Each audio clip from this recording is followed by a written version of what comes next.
কবিতাৰ শিৰোনাম নাৰী তুমি অনন্যা। ৰচনা জয়ন্ত বৰা। আবৃত্তি হেমন্ত ওজা কলিতা। লাই হালে জালে ফুল চন্দন তুলসী, ভৰিল নে নভৰিল ৰাধা তোমাৰ কলচী। বিদায় দিয়া, বিদায় বিদায় মৰমৰে মা, বিদায় দিয়া বুকুৰে পিতাই, বিদায় দিয়া চেনেহৰে ভাই। আজিৰ পৰা তোমালোকৰ সৈতে বান্ধোন ছিঙি যায়।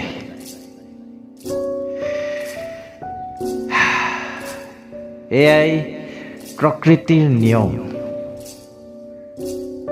এগৰাকী নাৰীৰ চিৰযুগমীয়া ত্যাগৰ মহিমা মহত্ব। দুচকুত হেজাৰ সপোন দেখে। সপোনৰ ৰাজকুমাৰৰ নামত ৰঙা সেন্দুৰীয়া জীৱন গাথা সংযোজিত কৰি।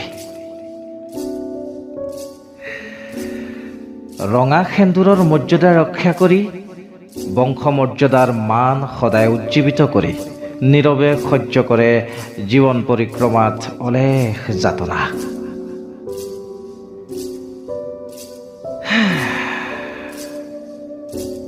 বিষাদৰ হুমুনিয়াহত ডুবি থাকিও হাঁহিৰে ঢাকি ৰাখে সংসাৰৰ সমস্ত দুখ বেদনা।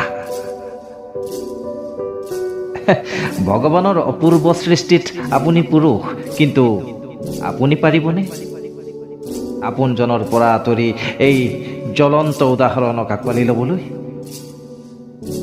পাৰিবানে হে পুৰুষ জাতি, মৌনতাৰ লগত সহাৱস্থান কৰি নীৰৱে জীৱনৰ সুখ দুখৰ বাস্তৱতা সহ্য কৰি, নিজে জ্বলি পুৰি ছাই হৈ ভুৱন ভুলোৱা হাঁহিৰে জীৱন নাটৰ সফল অভিনেতা হ'বলৈ, হুমুনিয়াহৰ ডাৱৰৰ আঁৰত লুকাই সুখী হোৱাৰ অভিনয় কৰিবলৈ? হয়, আপোনাকে সুধিছোঁ, সঁচাকৈ পাৰিবনে? মোৰ বোধেৰে কেতিয়াও নোৱাৰে, কাৰণ আমাৰ সমাজ ব্যৱস্থাত আপুনি এজন পুৰুষ। সেয়ে নাৰী তুমি অনন্যা, নাৰী তুমি মহীয়সী, ত্যাগ ধৈৰ্য সহনশীলতাৰ জ্বলন্ত প্ৰতিমূৰ্তি।